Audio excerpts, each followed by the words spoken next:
we made an app called Dementia Caregiver Solutions, and it helps people deal with what we thought was the 25 most difficult but common behaviors that you might see in people with Alzheimer's or dementia.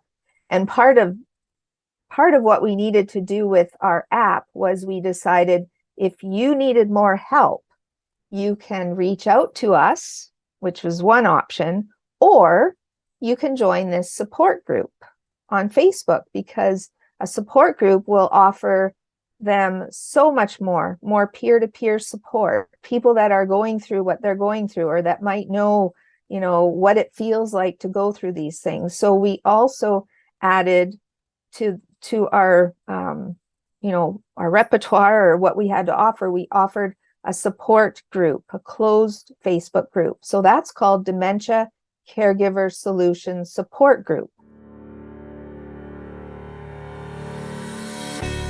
Welcome to the AlzAuthors podcast. We're so glad you found us.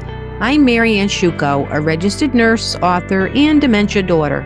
Please join me for bi-weekly episodes with our authors as we talk about their dementia journeys, sharing intimate details and painfully obtained knowledge to help others currently on that path. We hope these stories offer you comfort and support as we strive to break the silence and stigma surrounding a dementia diagnosis. May one of our authors speak to your experience.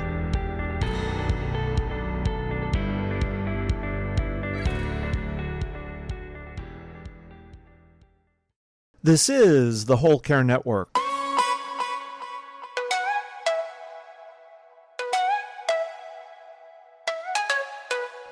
Helping you tell your story one podcast at a time.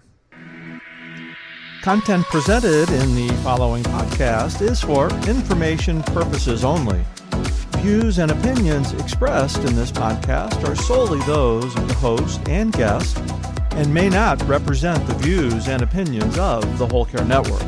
Always consult with your physician for any medical advice, and always consult with your attorney for any legal advice. And thank you for listening to the Whole Care Network.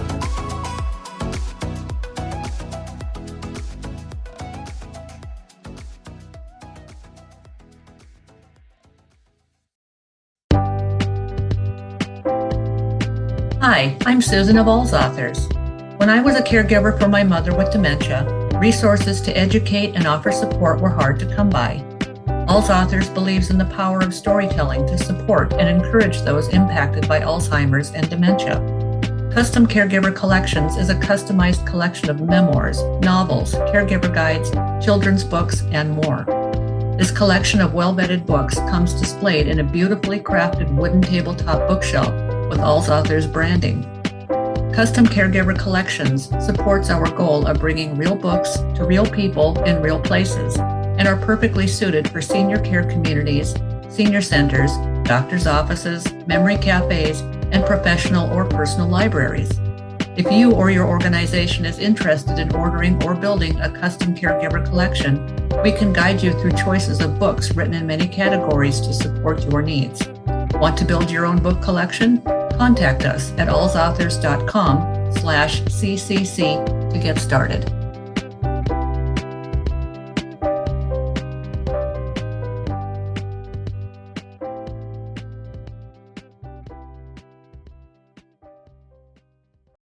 Angela G. Gentile is the author of 2 books in the AlzAuthors collection. She came to us in 2016 with her book, Caring for a Husband with Dementia, The Ultimate Survival Guide, inspired by her experience counseling 8 amazing caregiving women. Her second book, Alzheimer's, Dementia, and Memory Loss, A Helpful Guide for Caregivers, was recently published and was featured on our blog on February 10th. Her books have been referred to as a first aid kit for caregivers. A social worker specializing in geriatrics with more than 25 years' experience, Angela currently works as a consultant to assist families on a dementia journey using a variety of modalities. Her career spans work in healthcare, private practice, long-term care, home care, and nonprofits, and she has written 7 books and countless articles contributed to 2 books and co-authored a mobile app for iOS called Dementia Caregiver Solutions.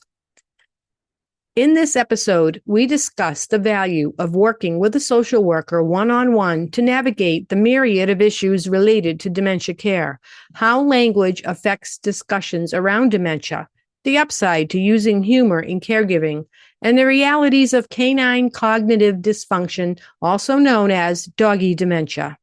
Let's get started.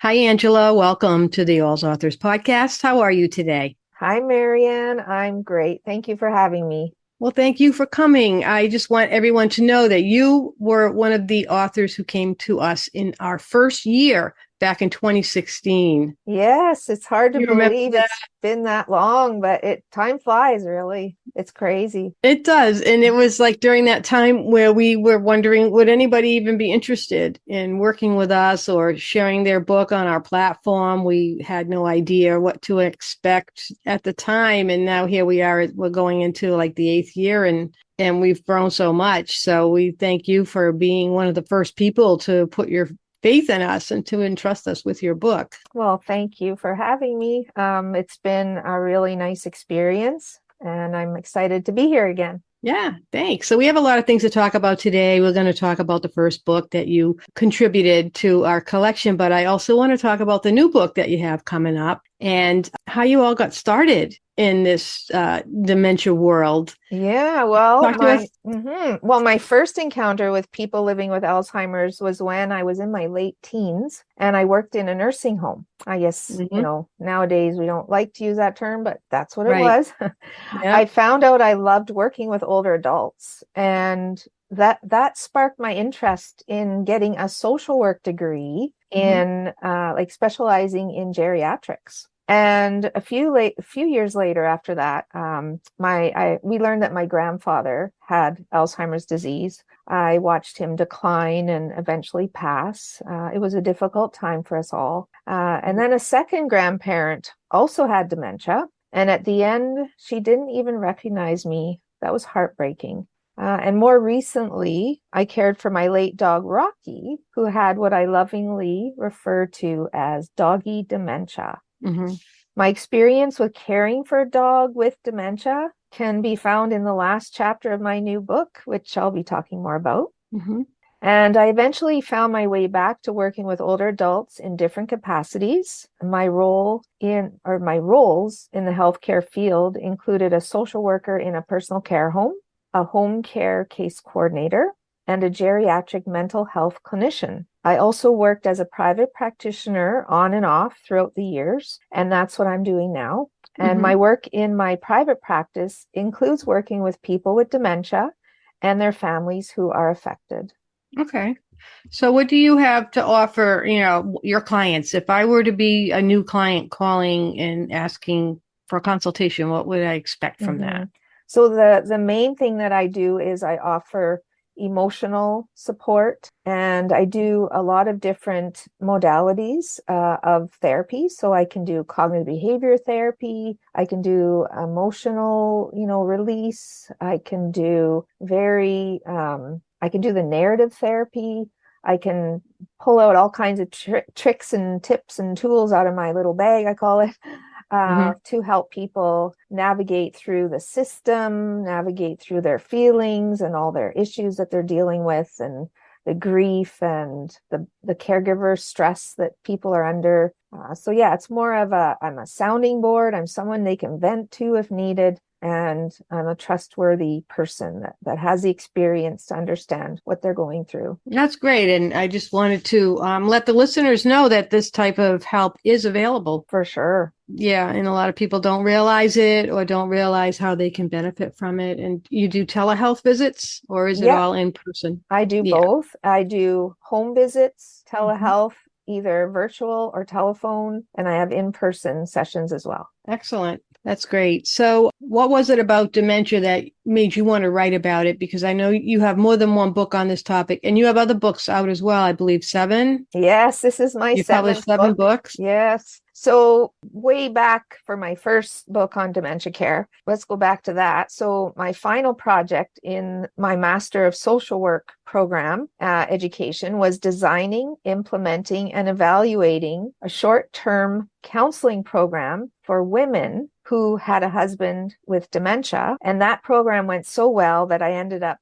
writing a book about it. And that book is called Caring for a Husband with Dementia. And that was released in 2015, which is 8 years ago. Mhm. But during the course of this 8 years that went by, I had people asking me, well, where's the book for us husbands? And Mhm. where's the book for me? I'm a child of a parent with dementia. So what I decided to do was find a man who had a wife with dementia and ask him if he wanted to help me revamp my book to be more inclusive. I found one man who was willing to do this, but he was unable to complete the task, unfortunately. So my search was on again, and then I found Brent Hogue, who is he was a member of one of my online support groups that I run on Facebook and that I co-founded. And Brent is a prolific writer online, and he was freely sharing his experiences with others. And he was more than willing to help me out. So he is instrumental in this new book that I've written. And what did you find were the differences between men caring for wives and women caring for husbands? Oh boy.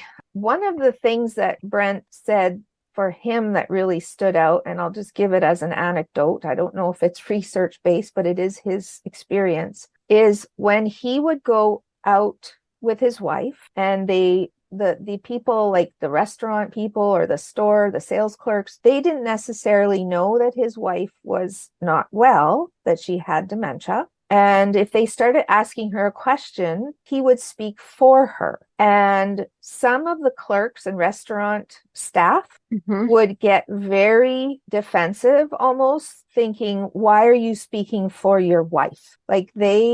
Brent found that time and time again that he felt like almost like angered from the people that he was trying to help his wife. They didn't understand why he was speaking for his wife.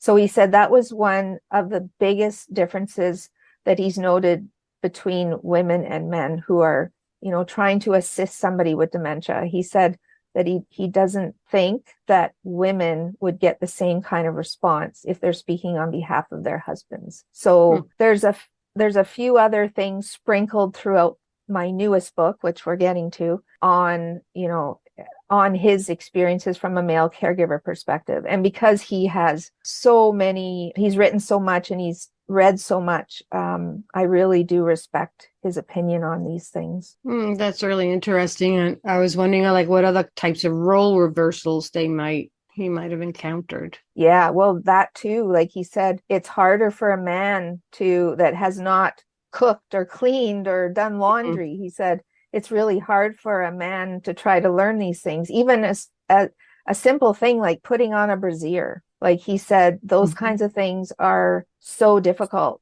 to learn. Like, how do you put a bra on your wife? He said it's a simple thing for a woman, but it can be an awkward and, it's kind of something you have to learn as a male to do that for a wife. Yeah, I know that a lot of the male caregivers, they tend to go out to eat. They usually take their meals out at like a local restaurant where they feel comfortable and things. A lot of couples do that. They don't want to bother with shopping and cooking and cleaning up the mess, which makes a lot of sense. Yes, it does. Yeah. So you mentioned the Facebook support group. Is that still up and running? Oh, yes. Yeah. Tell us about that. Yeah. So with Caring for a Husband with Dementia, I just have to backtrack a little bit because in that book, there was a dementia consultant and educator, Karen Terrell, who really helped me with this first book. And we ended up making an app for an Apple product for iOS, for iPhone, iPads. We made an app called Dementia Caregiver Solutions, and it helps people deal with what we thought was the 25 most difficult but common behaviors that you might see in people with Alzheimer's or dementia. And part of what we needed to do with our app was we decided if you needed more help, you can reach out to us, which was one option, or you can join this support group on Facebook, because a support group will offer them so much more peer-to-peer support, people that are going through what they're going through, or that might know, what it feels like to go through these things. So we also added to our, our repertoire, or what we had to offer. We offered a support group, a closed Facebook group. So that's called Dementia Caregiver Solutions Support Group. And you need to answer questions to get in, but it's free to join as long as you have a Facebook account, and it's co-moderated and administered. And we have over 500 people in that group now. So, and Brent Hogue is very instrumental in that as well. And he's a moderator at this point. That sounds great. I'm going to put the link to that in the show notes if anybody's interested, and also to the app if people are interested in obtaining that. Yeah, they can go to the show notes and find that, as well as other links and info about Angela and her books and her products. So you mentioned that when you were a teenager, you worked in a nursing home. So did I when I was 15. That was my very first job. I worked in the kitchen. So I didn't really have a lot of exposure to residents, except there was this one little old Italian lady who really wasn't little and old. She was old, but not little, because she didn't like the food. So she often came down to the kitchen and threw cans at us. That was first. No. She probably had dementia. Yeah, she'd be down there hollering in Italian because she probably was a phenomenal Italian cook, and now she was in this facility, and then she didn't care for the food at all. It was institutional and awful.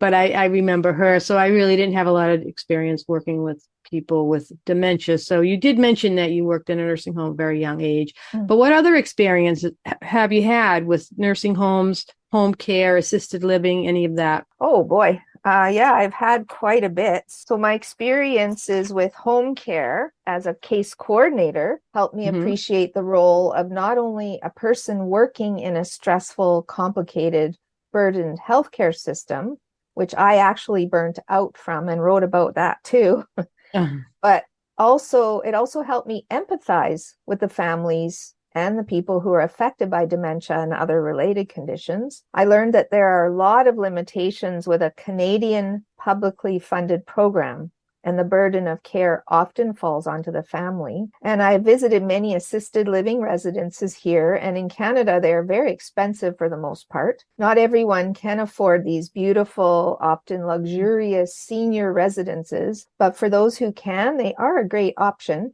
We have also seen private memory care options popping up, which is a higher cost alternative to our nursing homes or personal care homes, which provide the 24-hour nursing care. And I have worked in long-term care as a social worker, and I've seen some special behavior units for those who require increased security due to a risk of wandering or elopement. And there are locked wards and special wander guard bracelets that help prevent someone from leaving the residence and being exposed to the elements and reducing the risk of harm. Wow.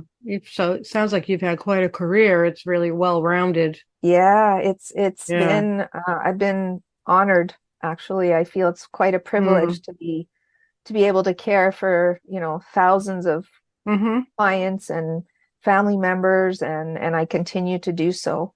I did retire from healthcare in 2021, and now I'm pursuing other ventures such as my private therapy and writing, and I also have a little jewelry business on the side, which is lots of fun. Yeah, that sounds interesting.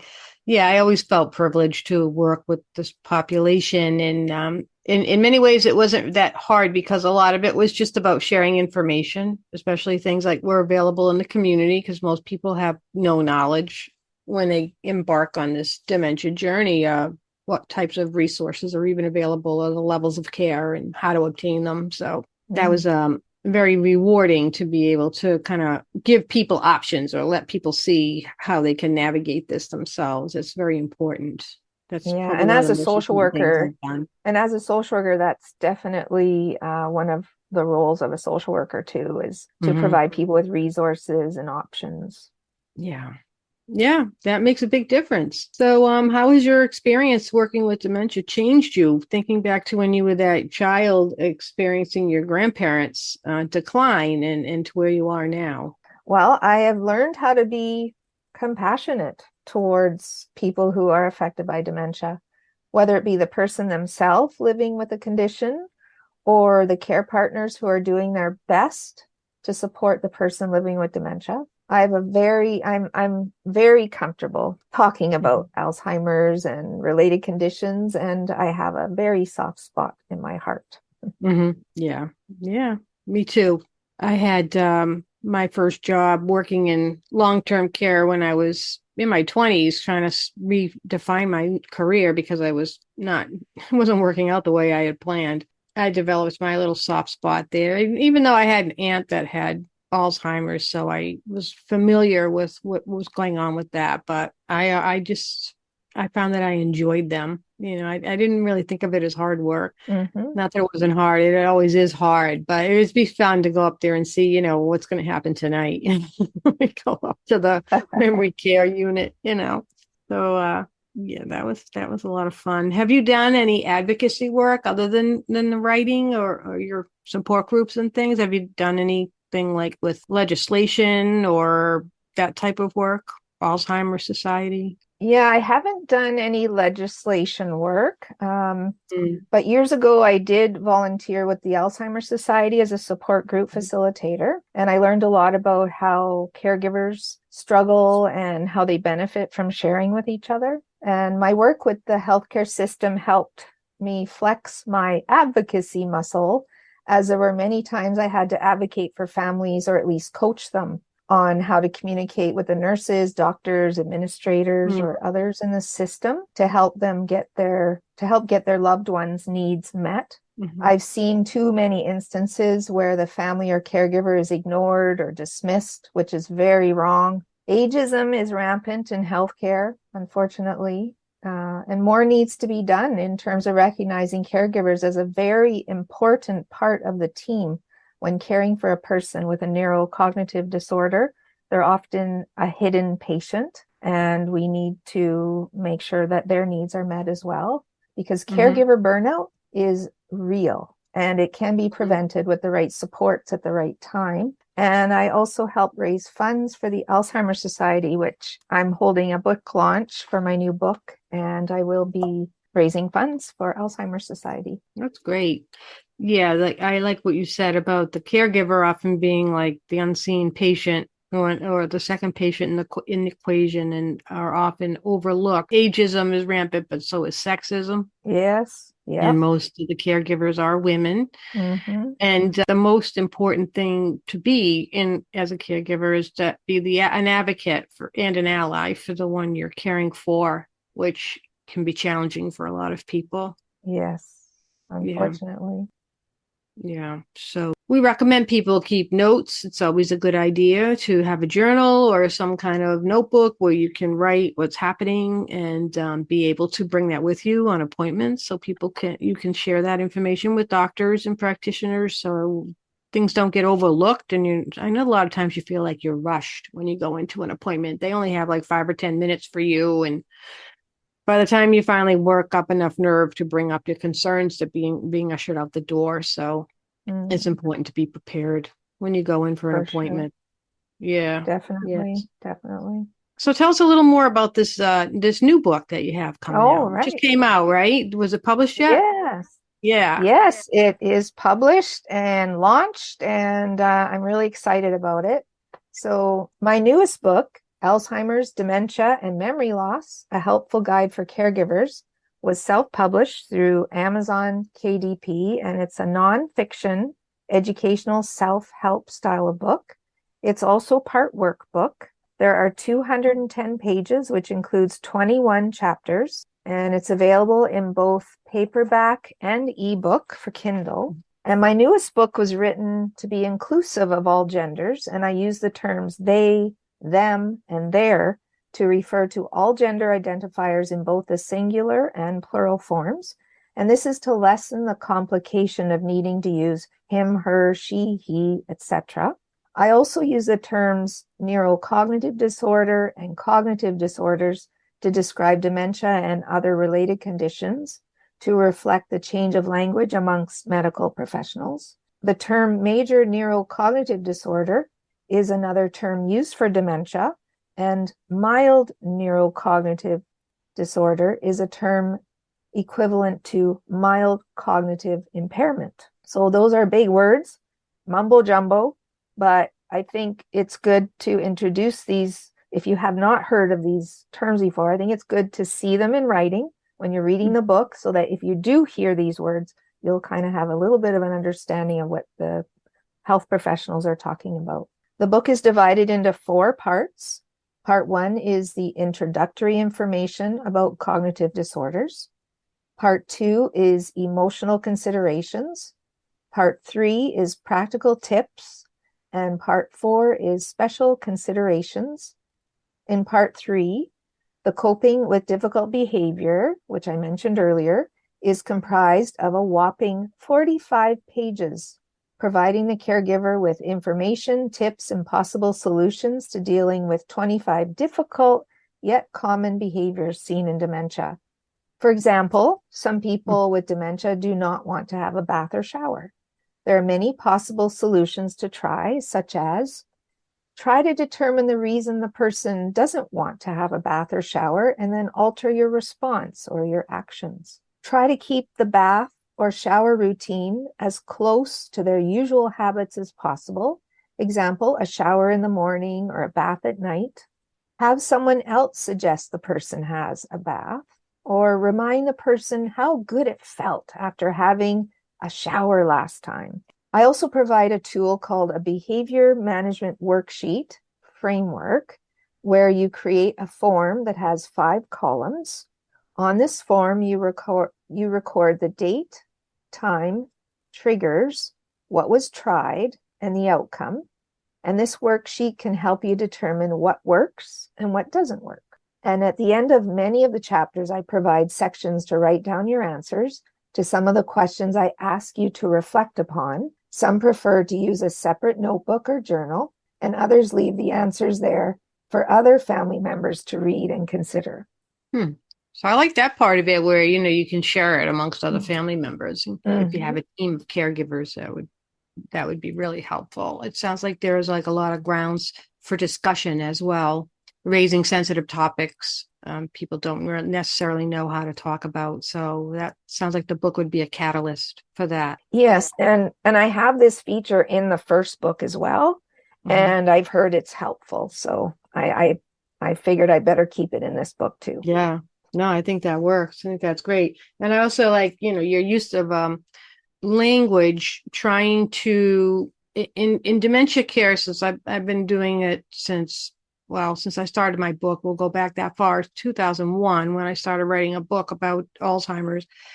Just the language used in trying to describe dementia and dementia care is just always changing. It's evolving. So they used to say people were senile, or they had like hardening of the arteries and things like that. And it was just a natural evolution of old age, which we know is not true. And now, like with you bringing up these new terms about neurocognitive disorder, that really kind of helps to even clarify things even more. Because many people are confused about the whole concept of dementia and Alzheimer's, and don't realize that dementia is the umbrella term, and Alzheimer's is the most common form of dementia. And Alzheimer's and dementia may not be the same thing, because there are other types of dementias that are not Alzheimer's and have different symptoms. So I think that it's helpful that you've used these new terms in the book as well, and the gender pronouns, which have become very important. And as an author, it really helps. It makes it easier for us when we use the they, their, them pronouns rather than, his or her, or his/her. That gets to be cumbersome at times. It just seems to make a lot more sense and flows better and addresses everybody's needs, because we're not, people and families with dementia they run the whole span of everybody. So that's great. That sounds wonderful. I wish you success on the book. It is being featured, or it was featured on the AlzAuthors blog, February 10th, just a few days ago. So I think that you can go there. I'll leave the link in the show notes so Yes. people can read the blog post. Mhm. And the one from the book before, that's also in the show note. Are you able to read to us a portion of the book? Do you have an excerpt prepared? Well, I was thinking I would share from the humor chapter. Okay. So the chapter, Brent Hogue had said that in the first book, I kind of missed the boat in terms of humor as a coping mechanism. So I said to him, well, hey, why don't you write a chapter on that? So because he's big into using humor as a coping mechanism. So he did. There's a whole chapter on humor. The chapter is called Lighten Up, Humor as a Coping Strategy. And he shared one of his, it's like a little vignette, a little story about him and his loving wife, beautiful wife, Sally. And I will read to you on page 70, his little story. Okay. He calls it, "Oh no, please, Sally, don't say that." And also on the other side of the page that I'm reading from, there's a picture of Brent with a clown nose. So he's got lots of stories, that's for sure. Okay, so, "Oh no, please, Sally, don't say that. My wife, when her Alzheimer's disease was in stage 6 and sadly racing towards stage 7, introduced me to a new Alzheimer's disease-derived expression. Sally first thankfully said this to me privately. It only took me a New York minute to be able to successfully understand and interpret it. It simply translated that Sally was very tired. Fair enough. Even though my dear wife had very little memory left any longer, my initial response to her was instinctively, 'Okay, Sally, but you should not say that out loud.' So far, so good. However, as we all know, I was more or less kidding myself in that regard. Then the inevitable finally happened. We were exiting our favorite restaurant in Vancouver, BC, after our having had a lovely and private, safe distance COVID dinner. As we walked outside, the hostess said, 'Have a nice evening.' Lined up, waiting their turn to go in, were approximately 10 people. My wife was understandably tired, and sundowning had taken over. Then it happened. Sally said in a loud voice, 'Brent, all I want to do is go home and get naked.' Time stood still for me. The young hostess looked shocked, as did most of the lined up people who were suddenly looking downwards at the ground in their apparent effort to avoid making eye contact. One lady actually laughed out loud. Once inside our car, I slightly recovered, smiled, and then chuckled." That's funny. Yeah. So humor, that is a good defense mechanism. Did you have another one you wanted to read? I also wanted to share a poem that Brent wrote.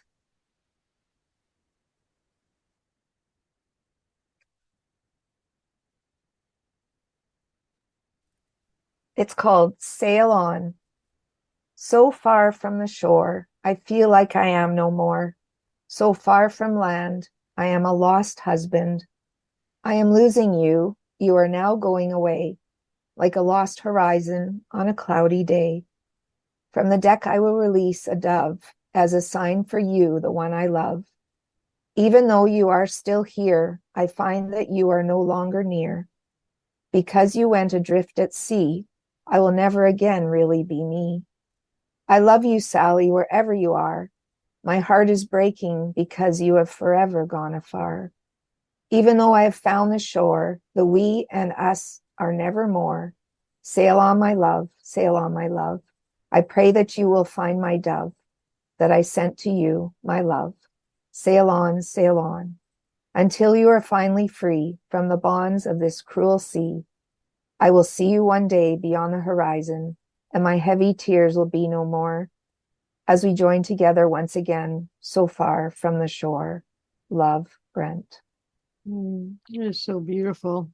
He actually had that made into a song, and it's just beautiful. Is there a way to listen to that? Is it public or is it? I'm working on it. I have to work with the publishing agency I'm communicating with Brent right now about that. So Yeah. fingers crossed. Yeah, that would Stay be great. tuned. Let us know if that comes, because I think people might want to hear the song. It's beautiful. Yes, it Yeah, has it's been. beautiful. Yeah, it has been heard by people because he can pass it around Mhm. privately, but I don't know. It's not available publicly as of yet, Mm, but hopefully soon. that sounds wonderful.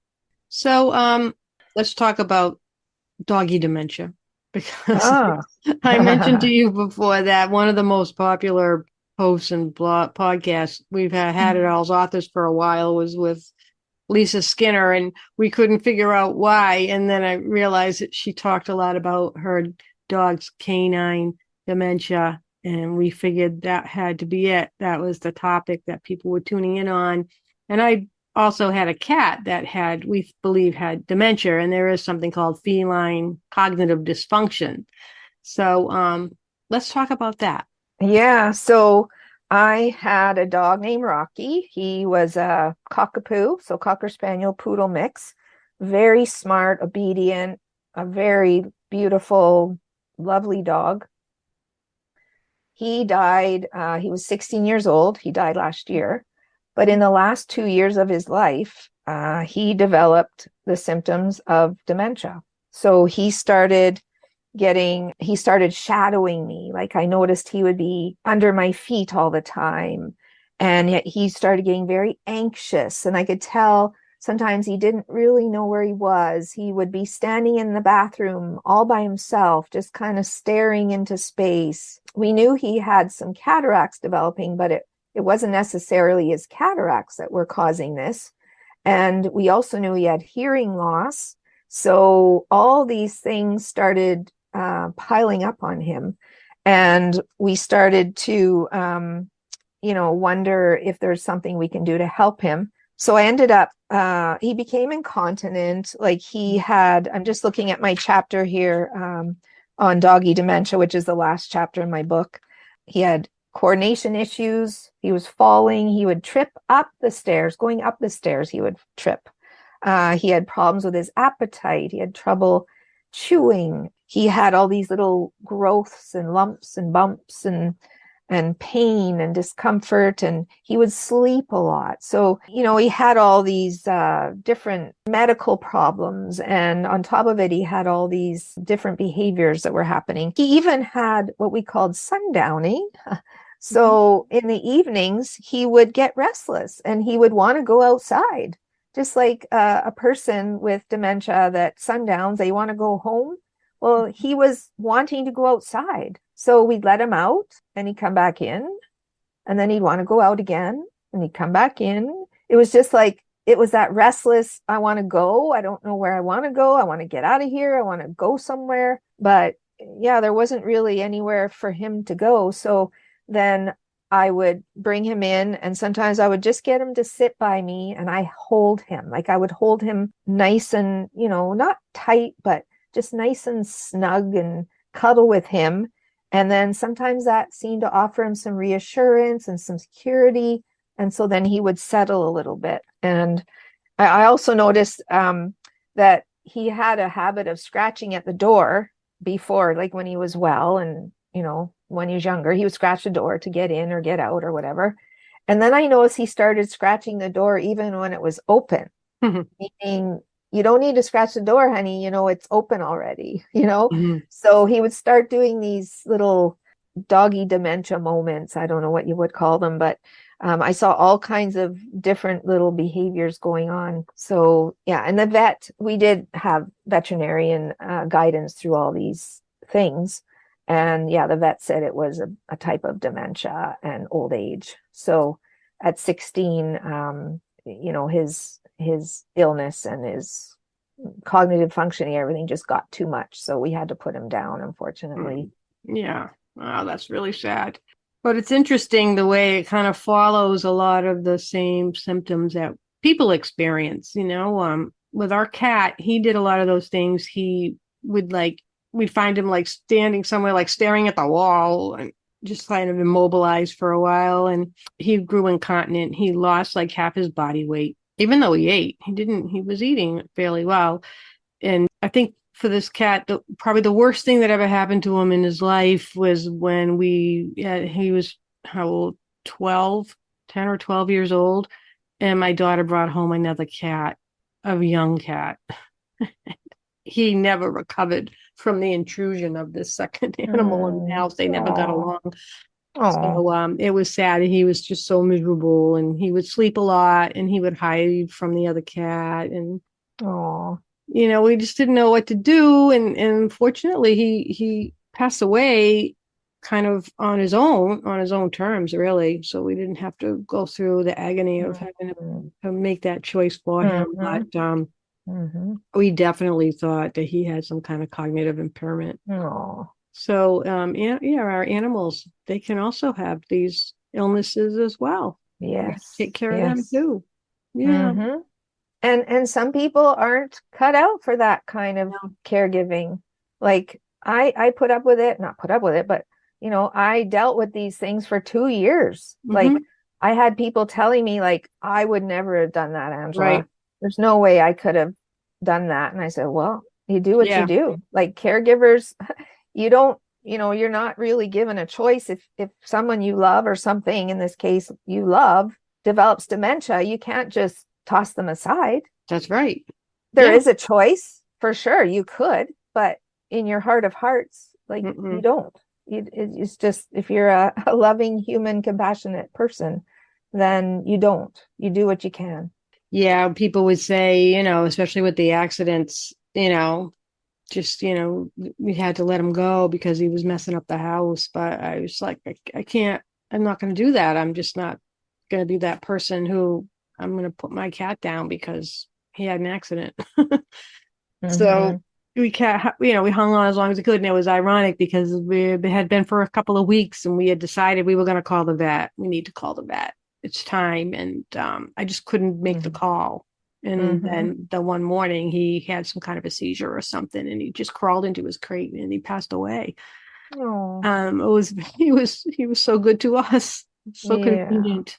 And it was just so sad. But I was just glad that I didn't have to make that choice. Because we'd had him for like 14 years, and he had been through a lot. It was a cat that had many operations and had gotten into a lot of skirmishes outside when he was an outdoor cat for most of that time, and come home with injuries that would become abscesses, and he'd have operations and meds, and he went through a lot. So he really lived a long time, and just observing the mental changes was kind of fascinating, because didn't expect it. No, from an animal, but it is real. So people who have animals that are displaying symptoms of cognitive impairment, you might want to get them checked out a little bit, make sure there's nothing else wrong. Like with people, there are other things that can cause cognitive issues that can be corrected. And just love them. Yes. Love them through it. Yeah. Okay. How have readers responded to your books? Well, my earlier book on the subject, Caring for a Husband with Dementia, is one of the 7 books I've written, and is by far my biggest seller. Maybe it's thanks to you guys. Hope so. As of this date, I have 50 ratings on Amazon with an average of 4.5 stars out of 5. So I know that this book has been helpful, and I can only hope my revised and expanded version, this new book, Alzheimer's, Dementia, and Memory Loss, will also be helpful and receive reviews as good as the first. And on the back cover of the book, I indicate that this is a first aid kit, and it will help you address many concerns and questions you may have. And it has been dubbed the quintessential survival guide for caregivers. And some say that because I am a clinical social worker and therapist, that reading my book is like having 1 year's worth of counseling for a tiny fraction of the cost. It can be empowering and help give the reader concrete answers and solutions. They don't feel so alone in their experience. And I always say it's the unknown that's the scariest. And this book helps with mapping out what may be coming and how to deal with what is facing them now, or what the future difficulties they may encounter on their caregiving journey. My words, and words of others who have been there can help the reader put words and feelings down on paper to help define, validate, and normalize their experience. Learning how to externalize dementia can be a monumental and helpful change in thinking. Learning how to communicate differently by using therapeutic reasoning or little white lies known as fiblets can also help avoid conflict and repetitive distress. Learning how to improv, right? We call it improv, can help alleviate the confusion and the agitation for the person with dementia. But there is a bit of a cautionary note because my book is not, both of them are not always an easy read for some people because I take the care partner from coping and dealing with the earlier signs and symptoms of dementia right through to the end stages, including how to manage difficult but common behaviors, long-term care placement, and grief and loss. Some chapters can be left for another time, and this bedside Bible, as termed by one woman, can offer much needed comfort and support when needed. Mm-hmm. One of the overall goals of this book, and both of my books for that matter, is to encourage caregivers to keep themselves healthy mentally and physically, because as we know, if a caregiver is not well, then it results in two people who need to be cared for. So true. So where can people find your books? So my books are available worldwide on Amazon because I do publish through Amazon KDP.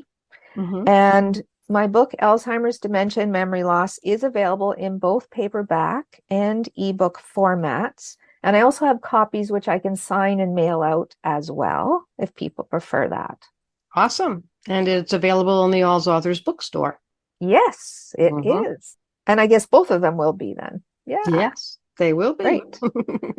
That's wonderful. Is there anything else you'd like to tell our listeners before we say goodbye? Well, I do have a Facebook page. So if anyone's interested in checking out what I'm doing, it's called Angela G. Gentile, spelled Gentile,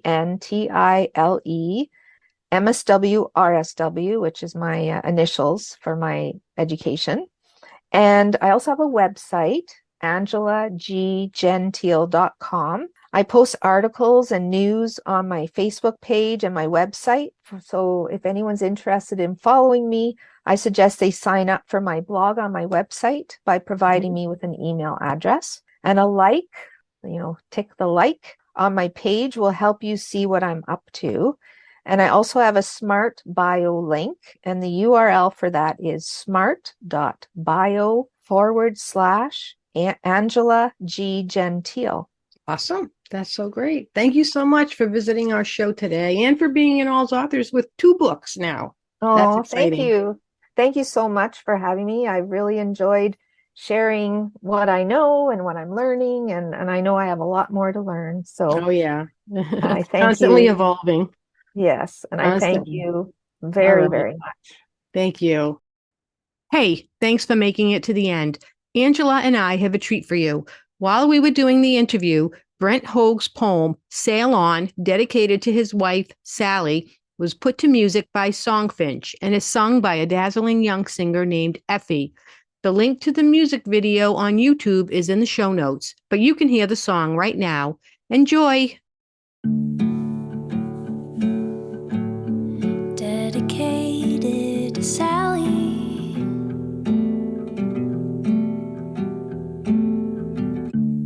So from the shore, I feel like I am no more. So far from land, I am now a lost husband.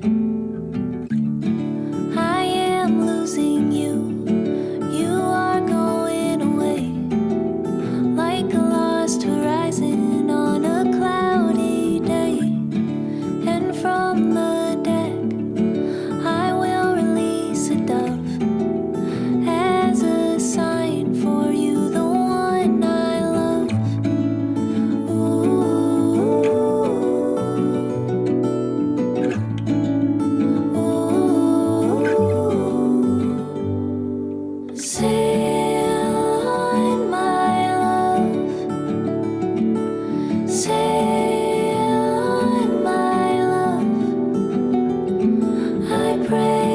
that you find my dove, that I said to you, my love, my love.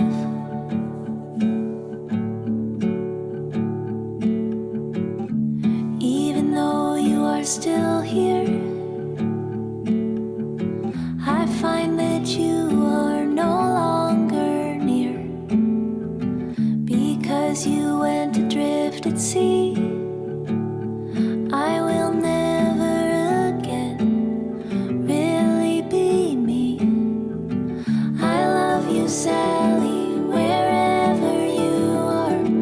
My heart is broken because you have forever gone afar. And even though I have found the shore, the we and us are nevermore. Sail on, my love. Sail on, my love. I pray that you find my dove, that I said to you, my love, my love. Sail on, sail on, until you are finally free from the bonds of this cruel sea. I will see you one day beyond the horizon, and my heavy tears will be no more as we join together once again, so far from the shore. Love, Brent.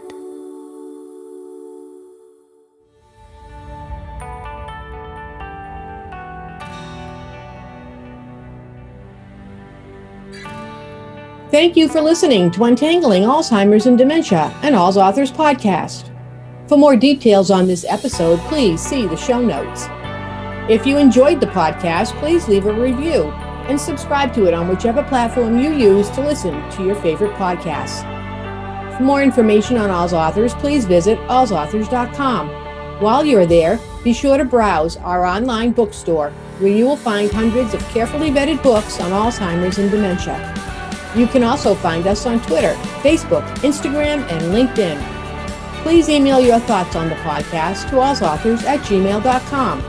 We are a 501c3 charitable organization, totally reliant on donations to do what we do. If our authors' stories move you, please consider contributing to our cause. Remember, you are not alone. One can sing a lonely song, but we chose to form a choir and create harmony.